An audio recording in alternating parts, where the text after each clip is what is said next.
Abra comigo em 2 Coríntios, capítulo 12, do versículo 1 ao 4.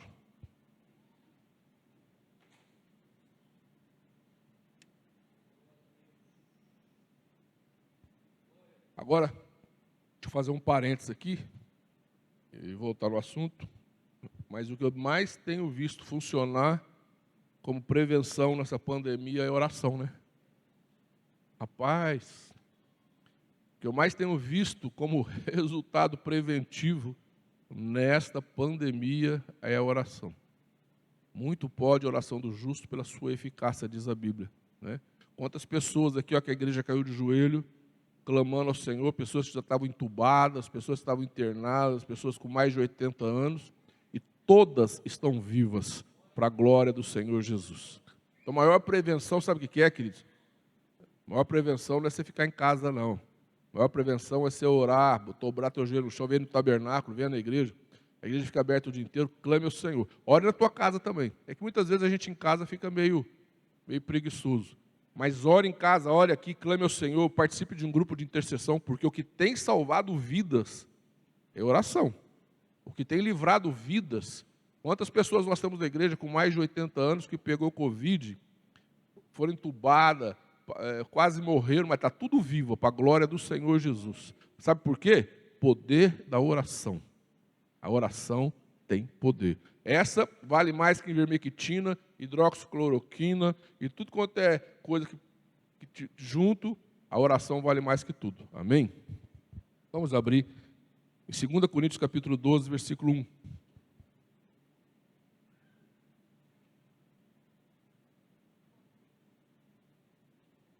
Se é necessário que me glorie, ainda que não convém, passarei as visões e revelações do Senhor. Conheço um homem em Cristo que há 14 anos foi arrebatado até o terceiro céu. Se no corpo ou fora do corpo eu não sei, Deus o sabe. E sei que o tal homem, se no corpo ou fora do corpo, não sei, Deus o sabe, foi arrebatado ao paraíso, ouviu palavras inefáveis aos quais não é lícito ao homem referir. De tal coisa me gloriarei, não, porém, de mim mesmo, salvo das minhas fraquezas. Pai, no nome de Jesus, eu te louvo e te agradeço e te glorifico pela Bíblia Sagrada, pela Tua Palavra, porque é ela que dirige as nossas vidas, norteia o nosso caminho, Senhor, é ela que alimenta a nossa alma, nos dá direção. Deus, fala comigo e com cada pessoa que está me assistindo neste momento, no nome de Jesus. Amém. O homem está tentando chegar em Marte, né? Tentando chegar, não. Vai saber quantas décadas na frente ainda o homem vai conseguir colocar o pé lá em Marte, né? Conseguiu mandar uma sonda, né? Um robozinho para ver Marte. 2000 anos atrás, Paulo já foi no terceiro céu. Eles estão tentando ainda mandar um robozinho no segundo céu e Paulo já foi no terceiro céu há 2000 anos atrás, né? É coisa boa, né? Isso, queridos, nos mostra que existe vida além da terra. Olha que coisa interessante. Existe vida fora da terra. Mas não são os ETzinhos, não é o homenzinho verde, não. Vida fora da terra existe. Existe os anjos, os querubins, os serafins, os seres viventes. Existe Deus, Jesus, a nova Jerusalém ataviada como noiva. Existe todo um universo povoado e cheio da graça e da glória de Deus. E Paulo foi lá e ouviu coisas que não podia nem se dizer. Olha que coisa maravilhosa. E neste lugar que Paulo foi visitar e hoje mora lá, você também vai conhecer. Se você tiver Jesus, você vai morar na Nova Jerusalém. Se você foi adotado em Jesus Cristo, foi adotado por Deus em Jesus Cristo, você foi lavado no sangue do Cordeiro, você vai habitar na Nova Jerusalém. Então existe vida sim fora da terra. Existe vida sim além da terra. Os anjos do Senhor habitam ali. existem querubins e serafins, e eu imagino que ali vai ser algo tremendo e maravilhoso. E nós vamos conhecer coisas que a gente nunca imaginou na vida que nós conheceríamos. Ferrari, perto do que você vai ver lá, é carroça, querido. Essas mansões de artista, perto da sua mansão celestial, é casebre, querido. Deus vai te levar. Eu gostei do que o Daniel disse um dia. Daniel, eu achei fantástico o dia que você disse que as ruas da Nova Jerusalém são de ouro. Porque o que tem valor na terra, no céu só vale para ser pisado. Esse é forte, né? Olha, o que aqui é de mais valioso, lá é asfalto. Você imagina o que é valioso ali? Que coisa maravilhosa, né? Aqui o mais valioso é o ouro. Lá o mais pobrinho é o ouro. Deus tem coisas grandes para você. Mas o que eu quero dizer nesta noite não é nem a respeito disso. É só uma introdução. Isso nos prova que a vida não é apenas a vida natural que nós enxergamos. Católico, espírita, evangélico, todos vão concordar comigo que existe um mundo paralelo. Existe uma vida paralela à material que você percebe, que você enxerga, né? A vida não é só aquilo que você enxerga de material, de natural. Existe o sobrenatural. Existe, por exemplo, eu estou aqui com algumas pessoas, e o que eu estou vendo? Eu estou vendo algumas pessoas, estou vendo cadeiras vazias, porque não pode ter gente aqui hoje, mas aqui também tem anjos. E deve ter alguns demônios aí tentando alguma coisa, né? Então existe um mundo paralelo, né? Existe, e aí tanto católico como espírita como evangélico vão concordar comigo. Existe o bem, existe o mal, né? E eu sou da opinião que não existe ateu. Para mim, o ateu é aquela pessoa que teme muito a Deus, e pelo fato de temer muito a Deus, se ele admitir que Deus existe, ele tem que tomar uma atitude. Você pode ver que a maioria dos ateus, os ateus são pessoas éticas, são pessoas sérias, não é? Então, o que elas fazem? Se elas admitirem que existe um Deus, elas vão ter que tomar uma atitude e servir a este Deus. Então, para não tomar essa atitude, para não largar o pecado, não largar as coisas erradas, elas optam em tentar crer que Deus não existe. Mas elas fazem isso até o dia em que a vida delas é colocada de alguma maneira em xeque, e aí elas confessam a Jesus como Senhor, elas buscam a Deus, elas se rendem a Jesus. E a gente vê testemunho direto de pessoas que diziam que não criam em Deus e hoje servem ao Senhor. Por isso que eu entendo que não existe ateu. Ateu é aquela pessoa que fica tentando se convencer que Deus não existe para poder fazer coisa errada. Mas o que eu quero dizer para você nesta noite é que existe o bem e existe o mal.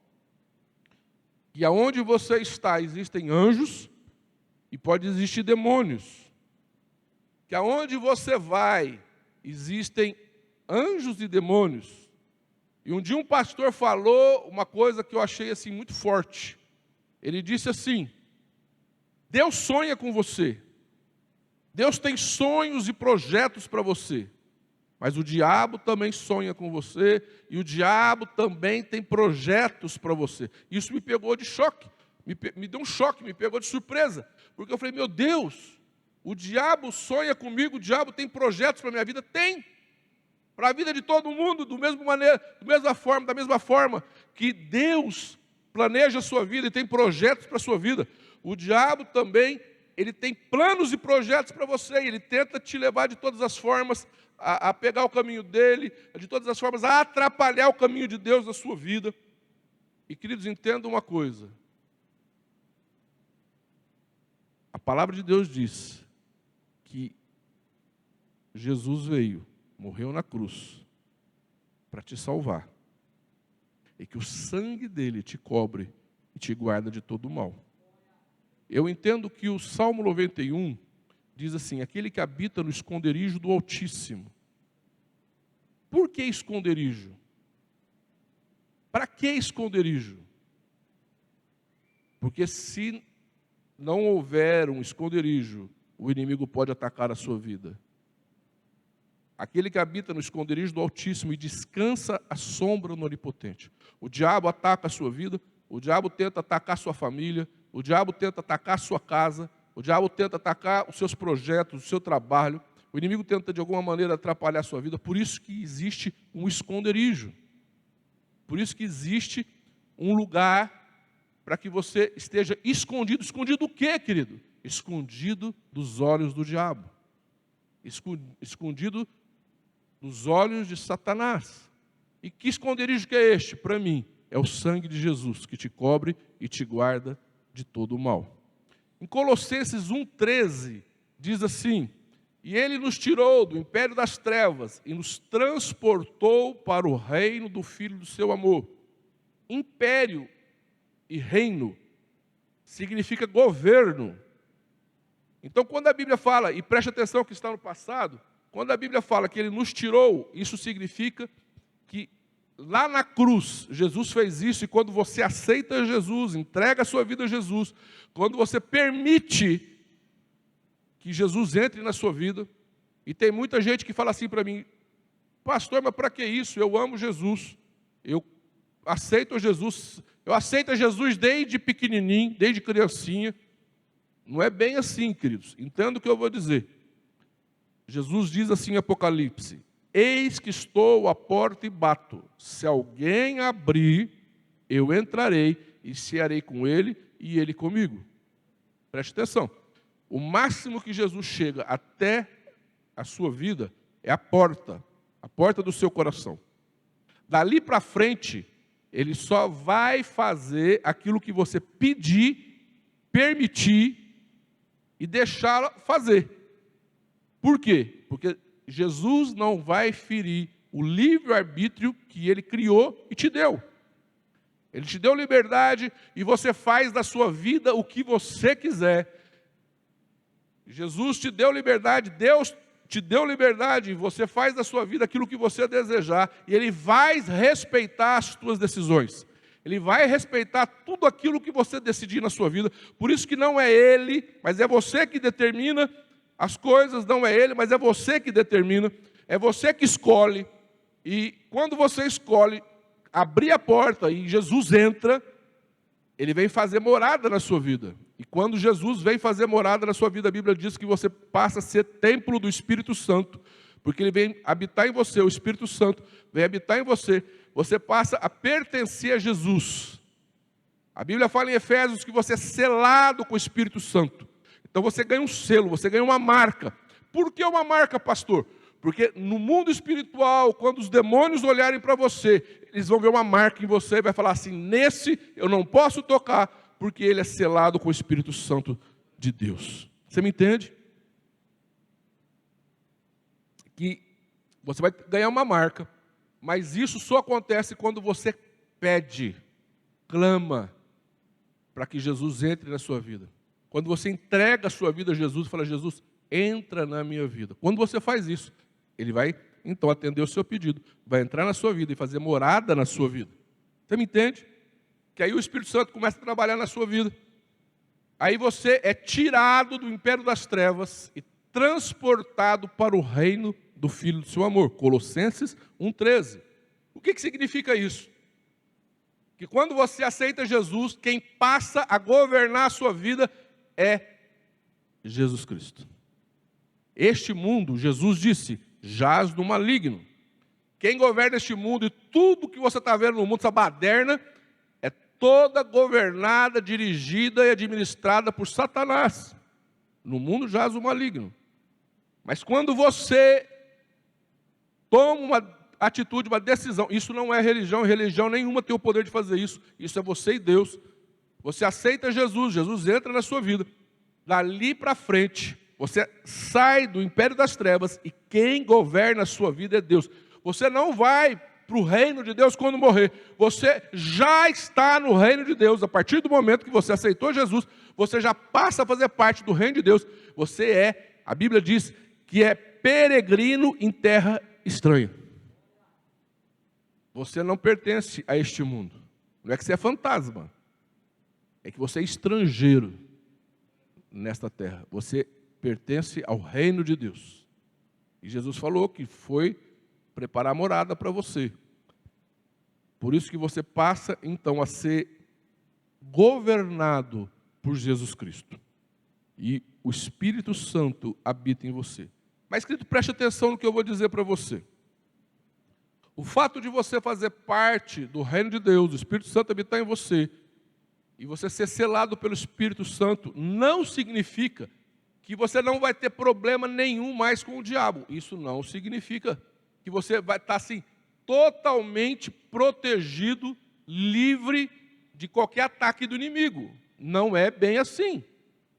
Você ainda continua neste mundo e há uma guerra. Por isso que a Bíblia fala que os anjos do Senhor acampam ao seu redor, mas o diabo, ele fica como um leão rugindo ao seu derredor, tentando de alguma maneira te ferir. Por isso que o apóstolo Paulo, na carta aos Efésios, capítulo 6, do versículo 10 em diante, ele diz assim, que a nossa luta não é contra carne nem sangue, mas contra principado e potestade nas regiões celestiais em Cristo Jesus. Então existe uma luta. E ele fala para você ficar firme contra as ciladas do diabo. Então existem ciladas, existem situações, ele fala para você permanecer firme, ter uma armadura, para que você possa atravessar o dia mau. Então existe o dia mau. E depois que você atravessar o dia mau, você permanecer inabalável, firme. Porque tem gente que atravessa o dia mau e sai arrebentado. O diabo pisa, mastiga e destrói a pessoa. Se o diabo não tivesse a chance de alguma forma, de alguma maneira, te machucar, te derrubar, atrapalhar os planos de Deus para a sua vida, ele nem lutaria. Ele não é bobo, vai lutar por uma coisa que ele não consegue, mas ele pode conseguir. Por isso que ele fica como um leão ao seu derredor, tentando, de alguma maneira, te atacar. Por isso que a palavra de Deus diz que existem dardos inflamados do maligno, que tentam atacar a sua vida, tentam chegar até você. O diabo não pode tocar na sua vida, mas ele pode lançar dardos na sua mente, dardos no seu pensamento. Ele pode usar pessoas que cheguem até você, pessoas muitas vezes inflamadas, usadas na ignorância dela, sem perceber que estão sendo usadas. Elas podem ser usadas para te machucar, para te ferir, para atrapalhar o seu caminho. Ele pode colocar pessoas com inveja, pessoas com sentimentos ruins perto de você, para atrapalhar os planos de Deus para a sua vida. Isso acontece. Por isso que nós temos que orar. Você tem que clamar o sangue de Jesus. Por isso que você tem que estar continuamente pedindo para o Espírito Santo dirigir a sua vida. Por isso que você precisa continuamente estar orando, clamando, buscando ao Senhor, para que o Espírito Santo te dê discernimento, te dê dons, discernimento de espírito, percepção espiritual, visão espiritual da situação. Por isso que você precisa estar louvando ao Senhor, para que Deus limpe o seu coração de todas as coisas que você deve guardar, guarde o seu coração, porque dele procede a fonte da vida. E tudo que o diabo vai tentar fazer é sujar o seu coração, perturbar a sua mente. Por isso que você tem que estar orando continuamente, limpando o seu coração, limpando a sua mente, confessando os seus pecados, rasgando o seu coração na presença de Deus, para que o Espírito Santo fale com você, para que o Espírito Santo desinflame o seu coração, para que o Espírito Santo esteja continuamente te dando direção, te dando orientação, te livrando de tudo aquilo que é artimanha, cilada do inimigo. Agora preste atenção no que eu vou dizer, preste atenção. Flor atrai beija-flor. Carniça atrai urubu. Preste atenção. Você nunca vai ver urubu cheirando flor. E nunca vai ver beija-flor cheirando carniça. Então preste atenção no que eu vou dizer. A sua vida, as práticas do seu dia a dia, determinam o quanto o diabo vai conseguir agir na sua vida. Se na sua vida tiver algum cheiro de coisa ruim, se na sua vida tiver cheiro de carniça, mesmo você sendo crente, mesmo você servindo a Deus, sendo cristão, mesmo você clamando ao Senhor, mas, por exemplo, se na sua vida tiver mentira, se na sua vida tiver roubo, se na sua vida, isso tudo é carniça, querido. Se você é uma pessoa que fala palavrão, que fica falando palavrão, que fica chamando desgraça, se você fica falando coisas ruins, se você fica murmurando, a murmuração segurou o povo de Israel 40 anos no deserto. Tem muito cristão que está no deserto porque não para de murmurar. Tem muito cristão que é maldizente, fica falando mal de todo mundo, fica falando mal das pessoas, botando defeito em todo mundo, reclamando de tudo. E a maledicência, ela é comparada na Bíblia a adultério, prostituição. Essas coisas, a briga, contenda, isso atrai, preste atenção no que eu vou dizer, atrai, cheira mal e atrai demônios para perto de você. Essas coisas começam, você é lavado pelo sangue de Jesus, você creu em Jesus, você louva a Deus, mas se você começa a dar brechas, dar legalidade, o inimigo ele vai conseguindo de alguma forma se aproximar da sua vida e armar algumas ciladas para você. Você me entende? Que nós podemos, preste atenção no que eu estou querendo dizer nesta noite. Você pode atrair anjos para perto de você. Você pode atrair a glória de Deus para a sua vida. Você pode atrair o Espírito Santo para agir na sua casa. Você pode atrair o Espírito Santo para agir na sua família, e mesmo que a sua família não seja convertida, a presença de um adorador dentro de uma casa vai fazer com que o Espírito Santo comece a agir em toda aquela família. A presença de um homem de Deus, uma mulher de Deus ungida dentro de uma casa vai fazer com que os anjos do Senhor habitem ali. E não só aquela pessoa vai ser beneficiada, mas toda aquela pessoa, eu digo que não é só aquela pessoa, todo o bairro, a vizinhança vai ser beneficiada com a presença dos anjos do Senhor, da glória de Deus, Shekinah, naquele lugar. Uma pessoa que louva e adora o Senhor, ela traz para perto de si, ela é o perfume de Cristo. E o cheiro do perfume começa a exalar para todo lado, e o perfume de Cristo atrai anjos do Senhor. O perfume de Cristo atrai a presença dos anjos do Senhor, atrai o Espírito Santo, e a graça é derramada. Paulo fala: enchei-vos do Espírito. Por quê? O Espírito Santo é uma pessoa, mas há um poder, é um poder que é derramado, pode ser pouquinho ou pode ser abundante, depende de você. Você vai clamando ao Senhor, vai buscando o Senhor, e este poder vai sendo derramado na sua vida. E você vai contagiando as pessoas à sua volta. Você vai tocando, a graça de Deus na sua vida vai envolvendo as pessoas à sua volta. É isso que Deus tem para a sua vida.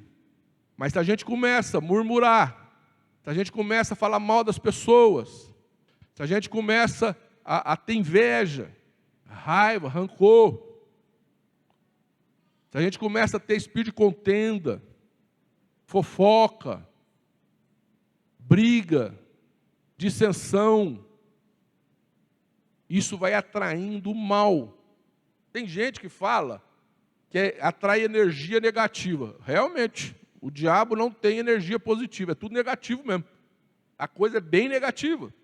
Então, eu vejo em alguns lugares que não são nem cristãos, lugares que não são nem igreja, mas aonde tem muita gente que faz fofoca, muita gente que faz contenda, que briga, o clima fica pesado, o clima fica ruim. E não é nenhuma questão de falar assim, é igreja, religião, não.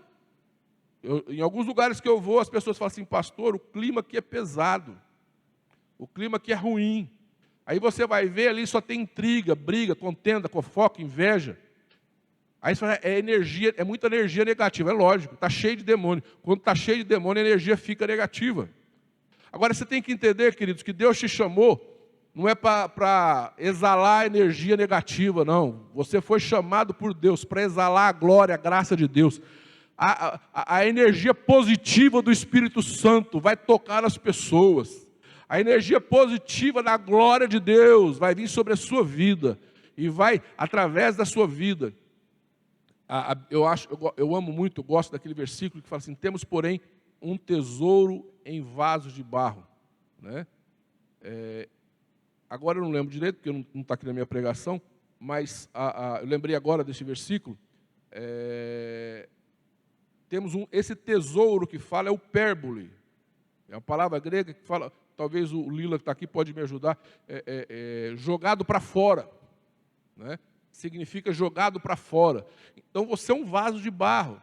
Nunca vai deixar de ser um vaso de barro, mas dentro de você existe um tesouro. Esse tesouro é o Espírito Santo. Temos, porém, um tesouro em vaso de barro, mas é um tesouro que tem que transbordar. Deus te chamou para transbordar, jorrar para fora. Muita gente vai beber dessa água que jorra de você. Por isso que Jesus disse, aquele que crê em mim, do seu interior fluirão rios de água viva. O que Jesus está querendo dizer? Que as pessoas do mundo têm sede, que as pessoas deste mundo estão com sede, e você é uma fonte de água viva. Você é uma fonte criada por Deus para saciar a sede dessas pessoas que estão lá fora. Por isso que a mulher samaritana chega para Jesus, né, e fala, mas tal, se o senhor quer água, tal, eu sou mulher, você está pedindo água para a mulher, e ele fala assim, Jesus é muito engraçado. Jesus, ele tem um humor tremendo, né? Ele fala assim, imagino Jesus dizendo assim, se você soubesse quem está falando com você, é você que ia pedir água, né? É muito bom isso, né? Meu irmão, minha querida, Deus te chamou para ser uma fonte de águas vivas. Não aceite na sua vida jorrar outra coisa. Não aceite na sua vida emanar outra coisa. Você foi chamado para fluir na graça de Deus. As pessoas que chegarem perto de você têm que encontrar uma palavra de sabedoria. As pessoas que chegarem perto de você têm que encontrar uma palavra de incentivo. As pessoas que chegarem perto de você têm que encontrar uma palavra de fé, uma palavra baseada aqui na Bíblia. As pessoas que chegarem perto de você têm que sentir o amor de Deus. As pessoas que forem na sua casa têm que sentir o conforto da graça de Deus, um lar aconchegante, cheio da graça de Deus. As pessoas que chegarem perto de você precisam de encontrar água viva para beber. Desta forma você vai manter o diabo bem longe da sua vida. Não deixa o inimigo trabalhar na sua vida. Não deixa o inimigo, ele joga um dardo. Se você aceita aquele dardo, é uma pequena inflamaçãozinha.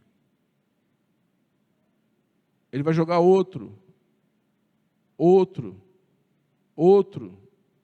Sabe o que é sepsemia?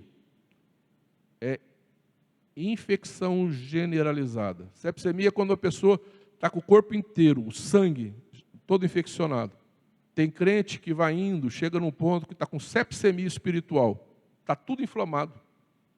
Isso não começa assim, queridos. Começa muitas vezes com uma unha encravada. O diabo consegue lançar um dardo e inflamar lá seu dedinho. E dali vai inflamando todo o corpo. Ore ao Senhor. O sangue de Jesus te cobre, te guarda e te livra de todo o mal. Aquele que habita no esconderijo do Altíssimo, Deus te chamou para habitar debaixo do sangue da mão dele. Não é aquele que passeia no esconderijo do Altíssimo, não é aquele que visita o esconderijo do Altíssimo, não é aquele que vai de vez em quando no esconderijo do Altíssimo, mas aquele que habita, more debaixo da mão de Deus. Habite debaixo do sangue de Jesus e nenhum mal vai tocar na sua vida. Amém?